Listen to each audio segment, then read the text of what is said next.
ఈరోజు మనకి పాఠాలు బాగా చెప్పింది కదా. అవును, పరిశుభ్రత గురించి కూడా చెప్పింది కదా. అవును మేడం, ఈరోజు మనకు పాఠాలు బాగా చెప్పింది. ఏంటి రోడ్డు మీద అలా చెప్తుంది? చెత్తకి ఇక్కడ పోయామా? ఇక్కడికి రా. అలా చెత్త పోసింది కదా, పదండి. ఇంట్లో ఎవరైనా ఉన్నారా?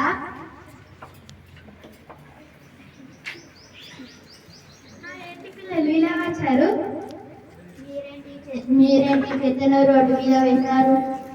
నేనే కాదు, మా ఊరిలో ఉన్న ప్రజలు కూడా ఇలానే చేస్తారు. మీరు ఇలా చేయడం వల్ల ఈగలు దోమలు అన్ని మన ఆహారాన్ని ఆరోగ్యాన్ని పాడు చేస్తాయి.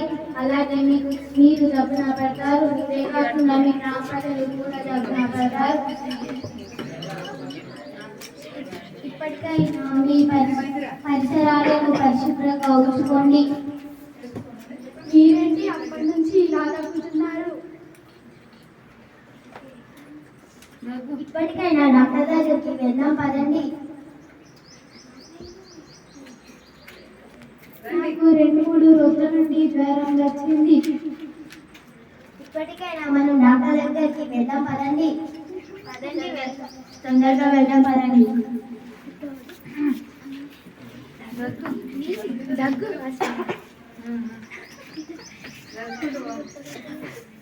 ఈమెకు 2-3 రోజుల. నమస్కారం డాక్టర్. నమస్కారం పిల్లలు, ఏంటి ఇలా వచ్చారు? ఈమెకు 2-3 రోజుల నుంచి దగ్గు, జ్వరం, తుమ్ములు వస్తున్నాయి. కూర్చోమ్మా, టెస్ట్ చేస్తాను.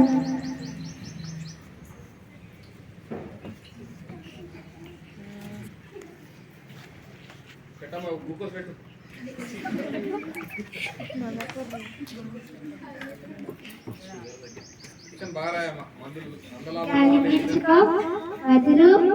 గాలి పీల్చుకో, వదులు. వెనుకకు తిరుగు. గాలి పీల్చుకో, వదులు. నేను కొన్ని మందులు రాస్తాను. సరే డాక్టర్. నీ పేరు చెప్పమ్మా.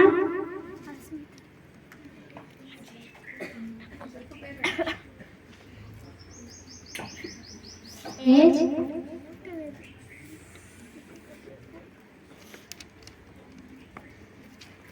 ఈ మందులు తీసుకో. అలాగే డాక్టర్. డాక్టర్, ఇప్పుడు ఆమెకు ఎలా ఉంది? ఆమెకు బాగానే ఉంది. సరే డాక్టర్. ఆగండి. మీరు దగ్గినప్పుడు లేదా తుమ్మినప్పుడు ఖర్చీ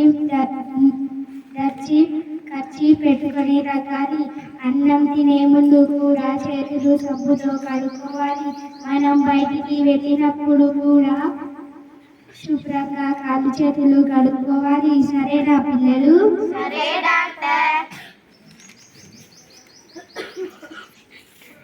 మీకు కృతజ్ఞతలు.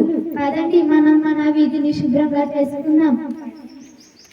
పరిసరాల పరిశుభ్రత మనందరి బాధ్యత. పరిసరాల పరిశుభ్రత మనందరి బాధ్యత. పరిసరాల పరిశుభ్రత మనందరి బాధ్యత.